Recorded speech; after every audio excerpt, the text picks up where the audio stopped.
राजू मुझे माफ कर दो, मैं मजबूर थी। कभी नहीं, जिंदगी भर माफ नहीं करूंगा। तुम इस काबिल ही नहीं हो कि माफी तलब भी कर सको।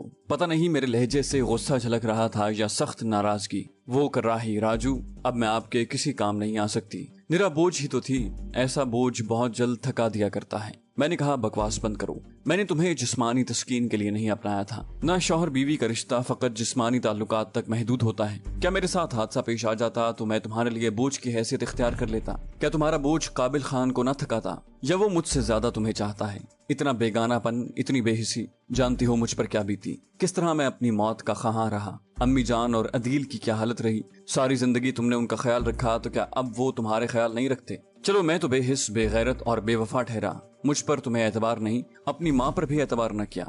इस मर्तबा कोई जवाब दिए बगैर वो आंसू बहाने लगी। मुझसे उसके आंसू बर्दाश्त न हुए। अगले ही लम्हे मैं उसकी पलकों पर झुक गया। रोना किस बात का है? देखो उस तारीख शब की सहर हो गई है। मैं आ गया हूँ, अब तुम्हें आंसू बहाने की जरूरत नहीं है। मैं सारी जिंदगी तुम्हारा ख्याल रख सकता हूँ। तुम्हारा बोझ है ही कितना कि मुझे उठाने में तकलीफ होगी। क्या तुम्हें मेरी मोहब्बत में शुबा था या मेरे खुलूस में कोई कमी आई थी? कोई जवाब दिए बगैर उसने अपनी बाहें मेरे गले में हमायल की। कोई बात किए बगैर वो अपने जज्बात का इजहार करती रही। न जाने किस वक्त गाने बजाने की महफिल इख्तिताम पजीर हुई। फिर दरवाजे पर दस्तक होने लगी और होती रही, मगर मैं वहीं बैठा रहा। दस्तक देने वाले थक कर लौट गए थे। सुबह तक उसका सर अपने जानों पर रख कर मैं बैठा रहा और अजान की आवाज सुनकर गुस्ल खाने की तरफ बढ़ गया। नमाज के बाद एक बार फिर दस्तक की आवाज सुनाई दी। मैंने आगे बढ़कर दरवाजा खोला। वो काबिल खान था। काबिल खान, मैं तुमसे बात नहीं करना चाहता। दरवाजे पर खड़े खड़े उसने लज्जाजत से कहा, ज़ीशान भाई मेरी सिर्फ एक बात सुन लें। उसे कोई जवाब दिए बगैर मैं खामोशी से जमीन की तरफ देखने लगा। मेरी खामोशी से शह पाकर वो गोया हुआ। ये उसका अपना फैसला था। इसने मुझसे कसम ली थी कि अगर मैंने इसके बारे में किसी से बात की तो वो मुझे कभी माफ नहीं करेगी। मैंने इसे अपनी बहन कहा था, और छोटी बहन की बात को मैं कैसे रद्द करता। अलबत्ता आप तक तो मैंने बात पहुंचा दी है ना। अल्फाज में न सही मगर जो तरीका भी अपनाया है आप तक उसकी खबर पहुंच गई है। अब भी नाराज होगे तो ज्यादती का इर्तिकाब करोगे। इस मर्तबा मैंने नॉर्मल लहजे में कहा, जनाना कपड़ों का एक साफ जोड़ा ले आओ, नाश्ता हम थोड़ी देर बाद करेंगे। उसकी बात गलत नहीं थी, सारा कसूर पलवशा का ही था। वो तो बस उसका साथ देने पर मजबूर था। मेरा नॉर्मल लहजा सुनते ही वो खुशी से बोला, शुक्रिया ज़ीशान भाई, मैं बस अभी कपड़े लाता हूँ। मैं इसके इंतजार में वहीं दरवाजे पर ठहर गया। उसके घर की दीवार बैठक से मिली हुई थी। 2-3 मिनट बाद वो कपड़ों का एक नया जोड़ा लेकर आ गया। उसके हाथ से कपड़े लेकर मैंने दरवाजा कुंडी किया और कमरे की तरफ बढ़ गया। वो खामोश लेटी छत को घूर रही थी। मैंने उसे बाजुओं में भरकर चारपाई से उठा लिया। उसने कोई सवाल नहीं किया था कि मैं उसे कहाँ ले जा रहा हूँ। वो पहले वाली पलवशा नहीं लग रही थी।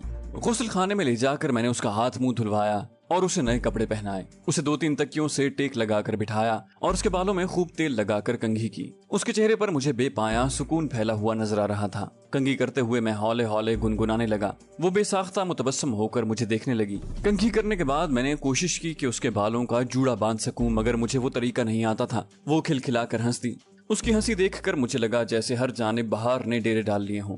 बोली, इसीलिए तो कहती हूँ कि ना बाल होंगे और ना आपको इतनी तगोदौ करनी पड़ेगी। मैं इत्मीनान से बोला, तुम्हारी जुल्फें संवारने के लिए कोई मुलाजिमा रख लूंगा। वो एकदम संजीदा हो गई। एक बात मानेंगे? मैं शरारती लहजे में बोला, इस काबिल तो नहीं हूँ कि तुम्हारी कोई बात मानी जाए, लेकिन सुनने में कोई हर्ज नहीं है। मेरी आंखों में देखते हुए उसने उम्मीद भरे लहजे में कहा, आप दूसरी शादी कर लें। मैंने इत्मीनान भरे अंदाज में कहा, ठीक है। वो बोली, मैं मजाक नहीं कर रही। मैंने एकदम धमाका किया, मैंने दूसरी शादी कर ली है। क्या? उसके चेहरे पर हैरानी उभरी। कब? किससे? मैंने कहा, उसी से जो तुम्हें बिल्कुल भी अच्छी नहीं लगती थी। वो बोली, उसके लिए दोबारा कश्मीर की सरहद उबूर कर ली। वो एक लम्हे में रोमाना तक पहुंच गई थी। मुझे उसके लहजे में दुख की झलक नजर आई। मैंने नफी में सर हिलाया, नहीं, मुझे लगता है मुझे जबरदस्ती वहां भेजा गया है और उसका मेरी जिंदगी में आना कुदरत ने तय कर दिया था। इस मर्तबा वो खामोश रही थी। 2-3 लम्हे उसके बोलने का इंतजार करने के बाद मैं अपने आखिरी मिशन की तफसीलात उसके सामने बयान करने लगा। वो खामोशी से सुनती रही। आखिर में मैं कह रहा था, पलवश, क्या तुम्हें नहीं लगता कि मुझे उस तक जबरदस्ती भेजा गया था? तुम्हारी मौत का ड्रामा, जेनिफर के बार बार शादी की ऑफर करने पर भी मेरा इनकार,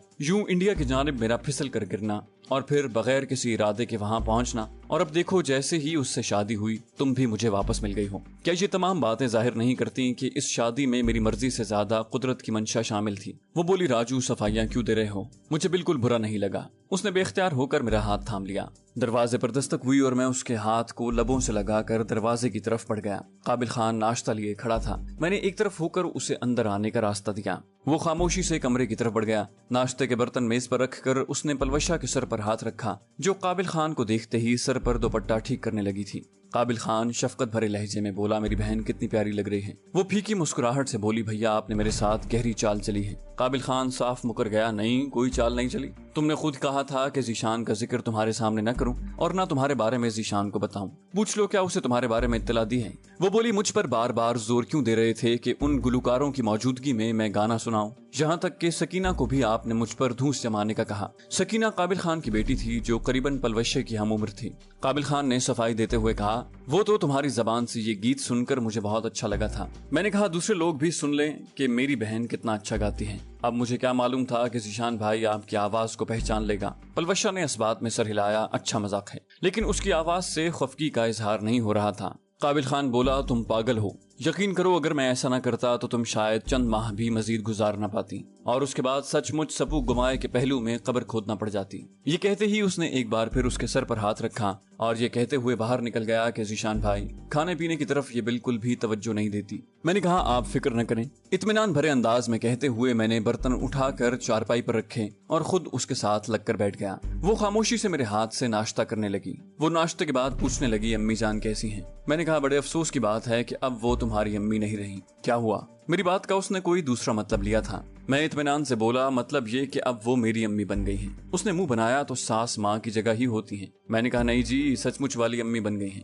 انہوں نے ابو جان سے شادی کر لی ہے۔ میں نے دھماکہ کیا۔ وہ بولی، مگر ایسا کیسے ہو سکتا ہے؟ اس کی حیرانی میں کئی گنا اضافہ ہو گیا تھا۔ میں نے کہا، بالکل ہو سکتا ہے، مولوی صاحب سے مشورے کے بعد ہی یہ بابرکت کام سر انجام پایا ہے۔ پلوشے کے چہرے پر خوشی کے آثار نمودار ہوئے۔ کتنی بڑی خوشخبری سنائی ہے راجو۔ میں نے حماقت کا ارتکاب کرتے ہوئے کہا، اگر تم ہوتی تو ضرور اس شادی میں رقص کرتی ہے نا؟ اس کے ہونٹوں سے تیز سسکی برآمد ہوئی اور اس نے سر جھکا لیا۔ اس کی آنکھوں سے نکلنے والے آنسوؤں نے مجھے بے چین کر دیا تھا۔ میں تڑپ کر آگے بڑھا، تم بالکل ٹھیک ہو جاؤ گی، بھروسہ رکھو میری جان، میں تمہارا علاج کرواؤں گا، تم ایک بار پھر اپنے پاؤں پر کھڑے ہو کر ویسی ہی بن جاؤ گی۔ وہ بولی، یہ ممکن نہیں ہے راجو۔ ڈاکٹروں کی طرف سے صاف جواب سن کر ہی میں نے اتنا بڑا قدم اٹھایا تھا۔ جب ڈاکٹروں نے کہہ دیا کہ اب مجھے ساری زندگی ویل چیئر یا بیساکھیوں کے سہارے گزارنا پڑے گی، تبھی میں نے قابل خان کو کہا تھا کہ میری موت کی خبر آپ تک پہنچا دے۔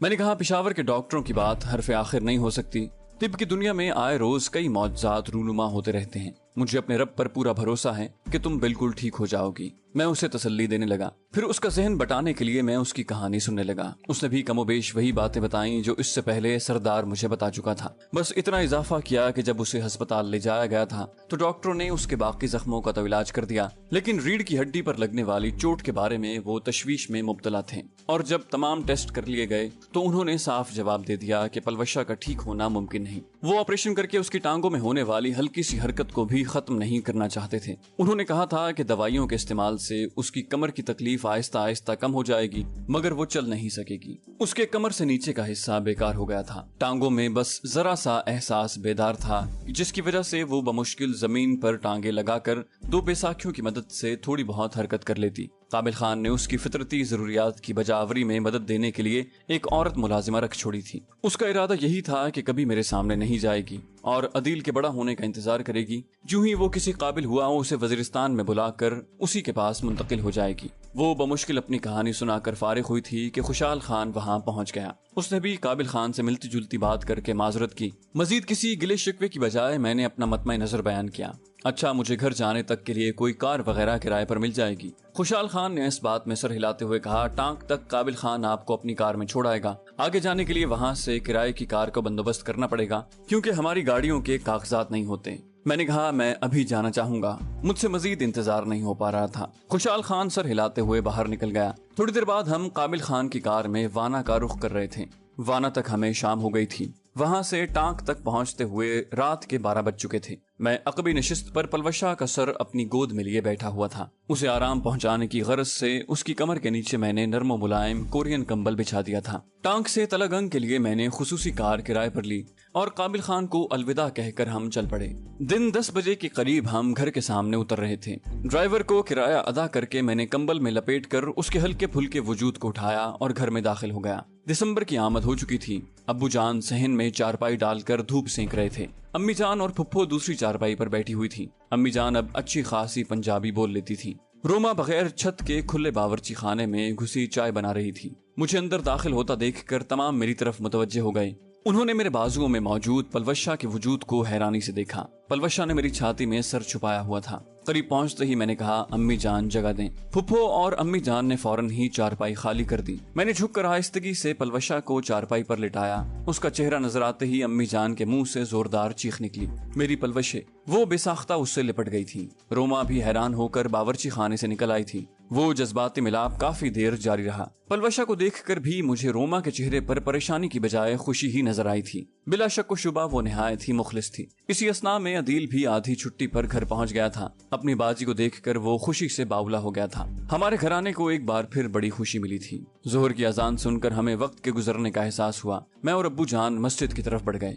दोपहर को सहन में साया उतरते ही मैंने पलवशा को गोद में उठाया और उसी कमरे ले जाकर सुला दिया जो जाने कब से अपने मकीन के लिए चश्म बराह था। सेज को देखकर वो एक बार फिर रोने लगी। मैंने कहा, पागल नहीं बनते। मैंने उसे हल्के से डांटा। रोमा ने उसके साथ बैठते हुए उसका हाथ थामा और पुरखुलूस लहजे में बोली, मेरी छोटी सी बहन बिल्कुल ठीक हो जाओगी। रात को वो मुसर हुई कि मैं रोमा के साथ जाकर सो जाऊं। मैं इत्मीनान से बोला, हाँ हाँ बारी बारी, वो कराही मैं आपके किस काम की। मैंने कहा, बकवास करने की जरूरत नहीं है। उसे डांट कर मैं उसके साथ लेट गया। रात भर मैं उसके साथ बातें करता रहा। सुबह सवेरे मैं यूनिट जाने के इरादे से घर से निकल आया था। सरदार और बाकी दोस्तों को मिलकर मैंने पलवशा की जिंदगी की खबर सुना दी। तमाम हैरान रह गए थे। थोड़ी देर उनसे गपशप करने के बाद मैंने पलवशा की सिक रिपोर्ट बनवाई और वापसी की राह ली। रात को मैं रोमा के साथ था, मगर घंटा भर मेरे साथ गुजार कर वो पलवशा के कमरे में घुस गई और बकिया रात उसके साथ गुजारी। एक दिन में वो पलवशा के बहुत करीब आ गई थी। पलवशा जरा चिड़चिड़ी और खफा खफा लगती थी, मगर रोमा बगैर नाक भूं चढ़ाए जबरदस्ती उसकी खिदमत करती। अब पलवशा को संभालने वाले कई मौजूद थे। काबिल खान उसके साथ जितना भी मुखलिस होता, उसकी वैसी खिदमत नहीं करवा सकता था। उसकी सगी माँ जो उस पर जान छिड़कती थी, फुप्पो जान जिसे उसने पहले ही दिन से अपनी साहिराना शख्सियत के जेरे असर कर लिया था, मुखलिस रोमाना जो उसकी जिंदगी की खबर पाकर उतनी ही खुश थी जैसे पलवशा उसकी सगी बहन हो, और फिर मैं खुद कि मेरे लिए वो सांस जितनी अहम थी। अगले दिन मैंने उवैस से उसकी कार मांगी क्योंकि अब मुझे पलवशा के साथ बार बार अस्पताल जाना पड़ता। पलवशा के साथ अम्मी जान और फुप्पो भी चल पड़ी थी। रोमा ने भी साथ चलने की ख्वाहिश की थी, मगर मैंने उसे मना कर दिया था। घर में भी किसी की मौजूदगी तो जरूरी थी। MH रावलपिंडी इलाज की जदीद सहूलियात से मुज़य्यन अस्पताल है। अगले 1-2 हफ्ते पलवशे के मुख्तलिफ टेस्ट हुए। मुझे काफी उम्मीद थी, लेकिन जब डॉक्टरों ने तमाम रिपोर्टें देखी तो नफी में सर हिलाकर नाकामी का इजहार कर दिया। मेरे दिल में जैसे कोई चीज टूट गई थी। क्या अब मैं अपनी पलवशे को कभी चलते हुए न देख पाता? क्या अब वो हमेशा मोहताजी की जिंदगी गुजारती रहती? क्या चारपाई उसका नसीब बन गई थी? मेरे चेहरे पर छाई मायूसी देखकर उसने सर झुकाया और उसकी प्यारी आंखों से पानी के कतरे टपकने लगे।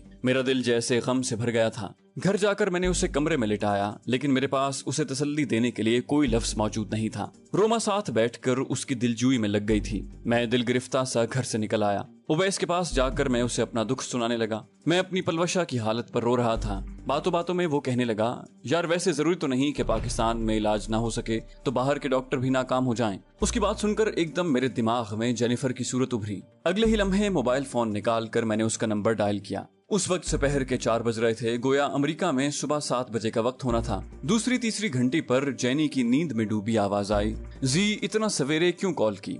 मैंने सबसे पहले उसके कानों में खुशखबरी उंडेली, जेनी जानती हो पलवशा जिंदा है। वो बोली, क्या, कैसे? सच? मुबारक हो। उसकी आवाज से गुनूदगी गायब हो गई थी। मैंने कहा, हाँ जेनी, मगर उसके साथ पेश आने वाले हादसे में उसकी रीढ़ की हड्डी में गहरी चोट लगी है। अब वो बैसाखियों के सहारे चलती है, जहां पाकिस्तान में डॉक्टरों ने उसके इलाज से जवाब दे दिया है। उसने मुखलिसाना मशवरे में एक लम्हा नहीं लगाया था, जी उसे अमेरिका ले आओ, मुझे उम्मीद है वो ठीक हो जाएगी। बल्कि ऐसा करो, तुम फौरन ही उसकी रिपोर्ट्स की तस्वीर बनाकर मुझे व्हाट्सएप कर दो। मैं यहाँ माहिरीन से मशवरा करती हूँ। मैं बस 10 मिनट में तमाम रिपोर्ट्स की तस्वीर भेज देता हूँ। पुरजोश अंदाज में कहते हुए मैंने राब्ता मुनक़ता किया और घर की तरफ भाग पड़ा।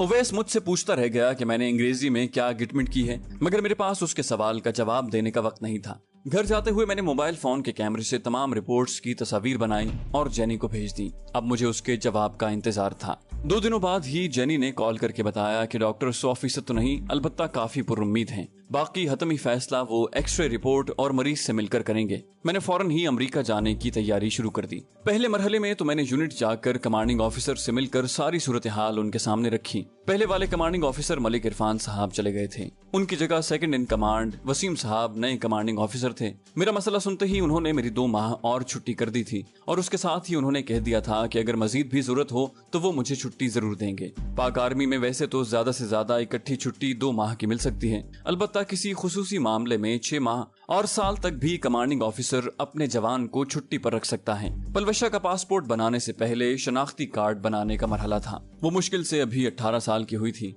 इस ज़िम्न में मेजर औरंगजेब साहब और वसीम साहब ने मेरी बहुत मदद की। मैंने दोनों बीवियों के शनाख्ती कार्ड बनवा लिए थे। मेजर औरंगजेब साहब ने हंसते हुए कहा, यार तुम्हें शादी करने के लिए पाकिस्तान में कोई लड़की नहीं मिली। उसकी बात वाकई हकीकत थी, क्योंकि रोमा का ताल्लुक मकबूजा कश्मीर से था, पलवशे वजीरिस्तान की थी और जेनिफर अमेरिकन। मैंने मज़ाही अंदाज में कहा, सर एक शादी गांव से भी की थी जिसकी वजह से अब तक सर झुका हुआ है। उन्होंने मुझे तसल्ली देते हुए कहा, गलती उसकी थी, तुम्हारा सर क्यों झुका हुआ है। मैंने फलसफियाना अंदाज में कहा, सर हमारे यहाँ औरत की बेराह रवी मर्द के खाते में जाती है। वो बोले, जाने दो यार गुजरी बातों को, उसके बदले अल्लाह पाक ने तुम्हें 2 बीवियां दे दी हैं। यकीन मानो हम तो तरसते ही रहते हैं दूसरी शादी के लिए। मैंने मोबाइल फोन जेब से निकालते हुए कहा, मेरा ख्याल है तहमीना बाजी को कॉल करनी पड़ेगी। उन्होंने दोनों हाथ जोड़े, ये देख रहे हो ऑफिसर मैं आपके लिए हूँ बस। और मैं मुस्कुराता हुआ उनके ऑफिस से बाहर आ गया। मेरी उन सारी कार्रवाइयों से पलवश नावाकिफ नहीं थी। गैर मुतवक्के तौर पर वो पुरसुकून हो गई थी। रोमा और उसकी खूब बन रही थी। रोमा के खुलूस के सामने उस हट धर्म ने हथियार डाल दिए थे। एक दिन मैं पलवशा के कमरे में दाखिल हुआ तो उसे रोमा से कश्मीरी जबान में बातें करते देखकर हैरान रह गया। मुख्तलिफ जबानों को सीखने की उसमें खास सलाहियत मौजूद थी। जब रोमा उर्दू में बात कर सकती है तो कश्मीरी जबान सीखने की क्या जरूरत थी। मैं पलवशे को छेड़े बिना न रह पाया। वो इत्मीनान से बोली, ताकि आपकी मौजूदगी में हम खुफिया बातें कर सकें। उसकी नाक को मरोड़ते हुए मैंने कहा, अच्छा मुझसे कुछ छुपाती भी हो। वो झट से बोली, जी हाँ बहुत सारी बातें। मैंने कहा, बहुत गंदी बच्ची। यूं भी तमाम घर वाले बशमूल उसके छोटे भाई अदील के हर वक्त उसकी दिलजुई में लगे रहते। हकीकी मानों में वो घर भर की लाडली थी। इस ज़िम्न में रोमा तो हद ही उबूर कर जाती। शायद सगी बहन भी पलवशे के इतने नखरे बर्दाश्त न करती जो रोमा करती थी। लगता ही नहीं था कि वो शौकने हैं, और ऐसा रोमा के खुलूस की वजह से मुमकिन हो पाया था, वरना पहले दिनों में पलवशा उससे खिंची खिंची रहती थी। मैं एक दिन पलवशा के साथ होता और एक दिन रोमा के, और रोमा हमेशा मेरे साथ घंटा डेढ़ बताकर पलवशा के कमरे में घुस जाती। उसके बाद रात भर वो गप्पे हाँकती या सगी बहनों की तरह इकट्ठे सो जाती। एक रात मैंने रोमा से कहा, जानती हो अगर मुझे पता होता कि तुम्हारा दिल तुम्हारे चेहरे से भी ज्यादा खूबसूरत है तो पहली ही बार तुम्हें शौहर से तलाक दिलवा कर साथ ले आता। वो नाज से बोली, झूठे अजनबी झूठ बोलना कब छोड़ेंगे। मैं मुस्कुराया, अच्छा अब भी अजनबी हूँ। वो हट धर्मी से बोली, हमेशा रहेंगे। मैंने उसे छेड़ते हुए कहा, जब बच्चे हो जाएंगे तब भी। वो मुझे चिढ़ाते हुए बोली, हाँ भूल गया है जब मैंने पहली बार नाम पूछा था तो जनाब ने क्या फरमाया था, आप मुझे अजनबी कह सकती हैं। अब वही अजनबी कहूंगी। मैंने कहा, अगर मैं माजरत करूं तो। बोली, ये माजरत अपने पास रखें, और मैं खफगी से नहीं कहती, ऐसा कहना मुझे अच्छा लगता है। हमेशा अजनबी के नाम से आपको सोचा है। करीब होकर उसने मेरे सीने पर सर रख दिया। शनाख्ती कार्ड के बाद मैंने पलवशे का पासपोर्ट बनवाया और अमेरिकन एम्बेसी में वीजे की दरखास्त दे दी। जेनी ने अपने ताल्लुकात बुरुएकार लाते हुए 2-3 दिन के अंदर हम दोनों का वीजा लगवा दिया था। यूं भी हम इलाज के सिलसिले में अमेरिका जा रहे थे, जिसकी वजह से कोई खास रुकावट सामने नहीं आई थी। एक दिन हम दोनों हवाई जहाज में बैठ रहे थे। तवील प्रवास के बाद हम न्यूयॉर्क एयरपोर्ट पर उतरे। जेनी अपने शौहर की हमरा हमारी मुंतजिर थी। शौहर की मौजूदगी को किसी खातिर में न लाते हुए उसने गले से लगाकर बेबाकी से मेरे दोनों गालों को चूमा और फिर पलवशे की तरफ मुतवज्जे हुई। मेरी बेबी कैसी है? उसने व्हीलचेयर पर बैठी पलवशा का चेहरा हाथों में भरा और उसके माथे पर बोसा दिया। पलवशा मासूमियत से बोली, सारी रिपोर्टें तो राजू ने भेज दी थी, अब तक वैसी ही हूँ। और जेनी खिलखिलाकर हंसती। उसके शौहर को देखकर मैं हैरान रह गया था। उसने एक स्याह फार्म से शादी की थी। उसका नाम पॉल क्लिफ्टन था। मेरे साथ मौनिका करते हुए उसने सरगोशी की, जीशान ब्रदर, शुक्र है कि तुमने जेनी जैसी हसीना को मेरे लिए छोड़ दिया। वो अमरीकी था और उनकी तहजीब में ऐसी कोई भी रकीबाना जलन मौजूद नहीं है। अपनी बीवी का मुझसे लिपटना और मेरे बोसे लेना उसके लिए आम रोजमर्रा की बात थी। उसे ये शर्म नहीं थी कि मैं उसकी बीवी का पुराना महबूब था, बल्कि वो इस बात पर खुशी का इजहार कर रहा था कि मैंने इतनी खूबसूरत लड़की को उसके लिए छोड़ दिया। उसकी बेतकल्लुफी को देखते हुए मैंने भी वैसा ही अंदाज अपनाया था। वैसे इतने वसी मुल्क में जेनी को तुम ही मिले हो। उसने बुलंदो बांग कह लगाया। जेनी कहती है मेरी शक्ल तुमसे मिलती जुलती है। मैं जेनिफर की तरफ मुड़ा। जेनी, अगर इसकी बात दुरुस्त है तो ये बात हमारी दोस्ती को हमेशा के लिए खत्म कर सकती है। पॉल ने एक और कह लगाया। जेनी नफी में सर हिलाते हुए बोली, नहीं, शक्ल की बात तो मैंने नहीं की थी। मैंने कहा था कि पॉल तुम्हारी तरह झूठ बोलता है और इसका सबूत ये अभी झूठ बोलकर दे चुका है। मैं तुर्की बतुर्की बोला, झूठा होना बर्दाश्त कर लूंगा मगर ये शक्ल की मुमासलत वाली बात काबिल कबूल नहीं है। वहां से हम उनकी रिहाइश गाह में पहुंचे। हमारी आमद का सुनते ही जेनी ने अपने फ्रिज वगैरह में चिकन, गाय और बकरे वगैरह का गोश्त भर लिया था। पॉल वाकई उससे बेपनाह मोहब्बत करता था। अगली सुबह से हमारी डॉक्टरों के पास आमदोरफ्त शुरू हो गई थी। मेरे उस्ताद कर्नल जेम्स मैथनी भी अफगानिस्तान के महाज से उन्हीं दिनों लौटे थे। जेम्स साहब और जेनिफर ने हर कदम पर मेरी मदद की। उनके ताल्लुकात मेरे बहुत काम आए थे। इस मामले में पॉल भी पीछे नहीं रहा था। न्यूयॉर्क में रिहाइश का मसला यूं भी जेनी की वजह से हल हो गया था। जहां मेरे 10 रुपए खर्च होते, वहां उन लोगों की वजह से 5 ही से काम निबट गया था। पैसों की मेरे पास कमी नहीं थी। $1,00,000 तो अमरीकियों के दिए हुए मेरे अकाउंट में मौजूद थे। पलवशा के इलाज के लिए तो मैं अपनी तमाम जायदाद भी बेच सकता था। अपनी जान गिरवी रखकर भी मैं उसका इलाज करवा सकता था। इब्तिदाई रिपोर्ट्स देखते ही डॉक्टरों ने मुझे उम्मीद दिला दी थी और अमेरिका पहुंचते हुए हमें महीना होने वाला था जब पलवशे की कमर का ऑपरेशन हुआ। वो ऑपरेशन डॉक्टरों के एक पैनल ने किया था। उसमें ऑर्थोपेडिक, न्यूरोसर्जन, एलएस स्पाइन वगैरह के माहिर मौजूद थे। तिब के मुतालिक मैं ना तो इतनी टेक्निकल बातें जानता हूँ और ना यहाँ उन्हें दर्ज कर सकता हूँ। ऑपरेशन के मुतालिक मैंने घर बात करके बता दिया था। तमाम मसरूफे दुआ हो गए थे। न जाने क्यों मुझे रोमा की दुआओं पर सबसे ज्यादा भरोसा था। उसे मैंने खुसूसी दुआ मांगने की ताकीद की थी। ऑपरेशन काफी देर जारी रहा था। इस दौरान मैं मुसलसल ही ऑपरेशन थिएटर के सामने टहलता रहा। जेनी और पॉल भी मेरे साथ ही मौजूद थे। मुझे मालूम था कि जेनी ने वापस नहीं जाना था। इस वजह से उसकी बजाय मैंने पॉल को कहा, मेरा ख्याल है आपको घर जाकर आराम करना चाहिए। उसने मुस्कुराते हुए कहा, पागल तो नहीं हो, मैं तुम्हें जेनी के साथ अकेला छोड़कर चला जाऊं? वो माहौल वगैरह देखे बगैर हर वक्त ऐसे ही मजाक करता रहता। मैंने कहा, क्या मुझ पर एतबार नहीं? वो इत्मीनान भरे लहजे में बोला, है मगर जेनी पर नहीं है। जेनी तपते हुए बोली, अगर तुम अगले 1 मिनट में गायब ना हुए तो मैं सच में जी के साथ किसी कमरे में बंद हो जाऊंगी। पॉल फौरन ही कान दबाते हुए वहां से भाग पड़ा। जेनी मुस्कुराते हुए ज़ेरे लब बोली, गधा। मुझे भी हंसी आ गई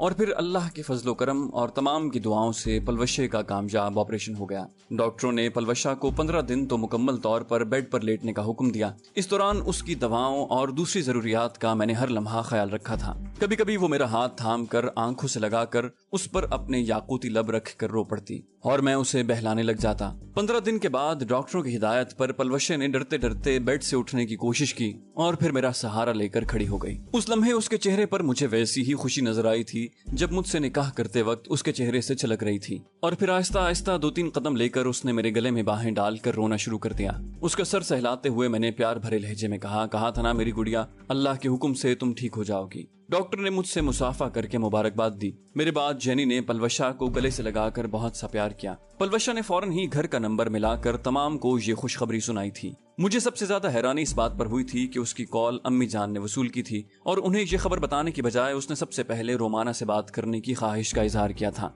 और सबसे पहले रोमा को ही ये खुशखबरी सुनाई थी। रात को मेरे बाजू पर सर रखकर वो हौले से बोली, राजू जानते हो ऑपरेशन से पहले मैंने क्या दुआ की थी? मैंने दिलचस्पी जाहिर की, बताओ।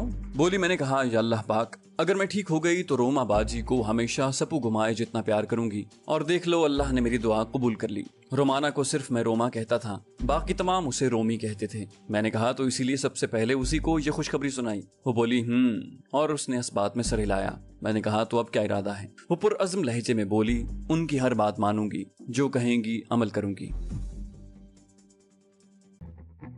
अगले 3 माह भी हम अमेरिका में ही रहे थे क्योंकि ऑपरेशन के बाद भी कई मराहिल बकाया थे और फिर एक दिन डॉक्टरों ने हमें वापसी की इजाजत दे दी। पलवशे अब बड़ी हद तक ठीक ठाक थी। अब उसे किसी के भी सहारे की जरूरत नहीं थी। डॉक्टरों ने साल भर के लिए उसे वजन उठाने, भागने दौड़ने और मुशक्कत करने वाले कामों से मना किया था। उनके मुताबिक अगले चंद माह में पलवशा ने बिल्कुल तंदुरुस्त हो जाना था और उसके बाद उसे किसी परहेज की जरूरत नहीं थी। रात के खाने पर जेनी मुझे उदास नजर आई। मैंने खुलूसे दिल से मियाँ बीवी का शुक्रिया अदा करते हुए कहा कि उनका वो एहसास भुलाए जाने के काबिल नहीं है। पॉल संजीदगी से बोला, अगर मेरा जरा सा भी एहसान समझते हो तो इसका बदला चुकाते हुए जाना। मैंने पूछा, कैसे? हर वक्त मजाक करने वाले पॉल का संजीदा लहजा मुझे काफी अजीब लगा था। बोला, एक तो जेनी को कह दो कि अपने मोबाइल फोन की स्क्रीन पर तुम्हारी तस्वीर हटाकर मेरी तस्वीर लगा दे। दूसरा, मुझे एक बेबी चाहिए, जबकि मोहतरमा ने 5 साल बाद की तारीख दे रखी है। तीसरा, ये दोस्तों की महफिल में तुम्हारी तारीफ नहीं करेगी। चौथा, नौकरी छोड़कर मेरी कंपनी ज्वाइन करेगी। और आखिरी, इसके बाद मुझे तलाक देने की धमकी नहीं देगी। उसने संजीदा लहजे में फुलझड़ियां छोड़ी। पलवशे के मुंह से कह कहे उबल पड़े थे, जबकि जेनी पॉल को गुस्से से घूर रही थी। ये देखो, जेनी ने अपना मोबाइल फोन मेरी जानिब बढ़ाया जिस पर पॉल की मुस्कुराती हुई तस्वीर नजर आ रही थी। मैंने मोबाइल फोन की स्क्रीन पॉल की जानिब सीधी की। ये क्या है ब्रदर? وہ فوراً بولا یقیناً اس نے ابھی لگائی ہے۔ میں نے کہا چلیں ایک بات تو پوری ہو گئی نا؟ بولا ہاں، مگر یہ نہ ہو کہ ادھر تم لوگ جہاز میں بیٹھو اور ادھر میری تصویر بھاپ کی طرح اسکرین سے اڑ جائے۔ میں جینی کو مخاطب ہوا، جی نوکری والی بات تو تم ضرور مانو گی۔ جینی نے منہ بنایا، میں کرنل بننے والی ہوں۔ پال فوراً بولا جتنی تنخواہ آرمی سے لیتی ہے اس سے دگنی دوں گا۔ پال خود بہت بڑے بزنس کا مالک تھا، اس کے باوجود وہ مجھے گھر میں اکثر خود کام کرتا نظر آتا۔ غیر متوقع طور پر جینی نے حامی بھر لی، فوراً بولی ٹھیک ہے۔ پال نے نعرہ بلند کیا، ہرے! میں نے کہا میرا خیال ہے کافی ہو گیا۔ پال جلدی سے بولا، بیبی والی بات؟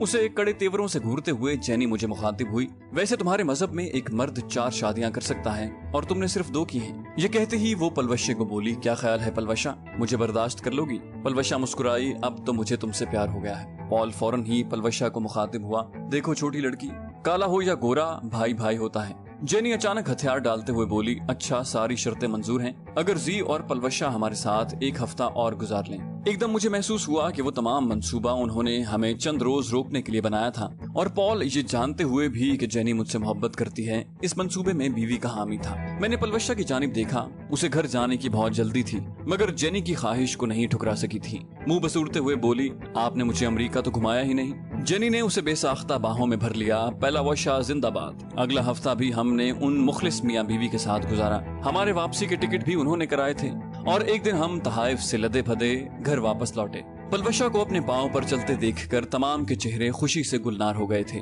واپس آ کر میں نے چند دن گھر گزارنا ضروری سمجھے تھے کیونکہ روما مجھے خوشخبری سنانے والی تھی۔ انہی دنوں گلگارے کی کال مجھے موصول ہوئی تھی۔ پلوشا کے بارے میں جان کر وہ خوشی سے کھل اٹھی۔ اسے اللہ پاک نے اپنی رحمت سے نوازا تھا جس کا نام اس نے پلوشا رکھا تھا۔ میں پلوشا کو اس کے بارے میں بھی بتا چکا تھا۔ پلوشا سے کال پر بات کر کے گلگارے نے فوراً ہی اسے گھر آنے کی دعوت دی۔ امریکہ سے واپسی کے 1 ہفتے بعد مجھے اللہ پاک نے بیٹے کی نعمت سے نوازا جس کا نام پلوشا نے عبداللہ رکھا تھا۔ اس کی ماں سے زیادہ پلوشا خوش تھی۔ وہ صرف دودھ پینے کے لیے ہی ماں کے پاس جاتا، ورنہ ہر وقت پلوشا نے اسے اٹھایا ہوتا۔ پلوشا کے رخساروں کی سرخی لوٹ آئی تھی، اس کا شاداب جسم پہلے سے بھی زیادہ صحت مند ہو گیا تھا، اور لمبے بال تو گویا ہم ہوئے تم ہوئے کہ میر ہوئے، اس کے زلفوں کے سبھی اسیر ہوئے۔ اس شعر کے مصداق سب پر اپنا جادو چلاتے رہتے تھے۔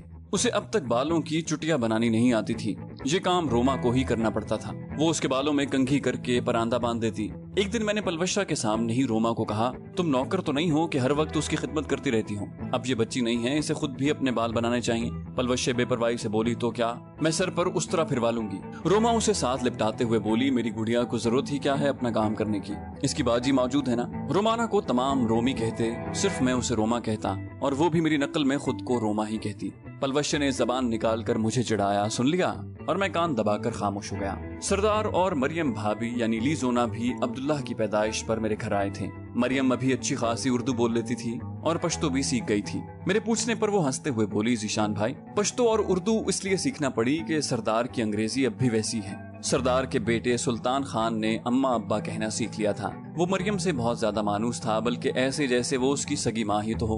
اسی رات روما میرے بالوں میں انگلیاں پھیرتے ہوئے کہہ رہی تھی، ایک بات مانیں گے؟ میں نے کہا پہلے کبھی نہ کی ہے۔ وہ لجاجت سے بولی، ایک کار خرید لو۔ میں نے کہا سچ سچ بتاؤ، یہ تمہیں کس نے کہا ہے؟ میں نے نظریں اس کے چہرے پر گاڑ دی۔ وہ صاف گوئی سے بولی، پلوشے کہہ رہی تھی۔ میں نے کہا تو وہ خود کہے نا۔ وہ بولی، اسے شرم آ رہی ہے، کہہ رہی تھی کہ پہلے ہی اس کے علاج پر اتنا خرچ آ گیا ہے، کار کا سن کر آپ خفا نہ ہو جائیں۔ میں نے کہا اور اس کی روما باجی نے کہا ہوگا کہ وہ فکر نہ کرے، روما اسے کار خرید کر ضرور دے گی۔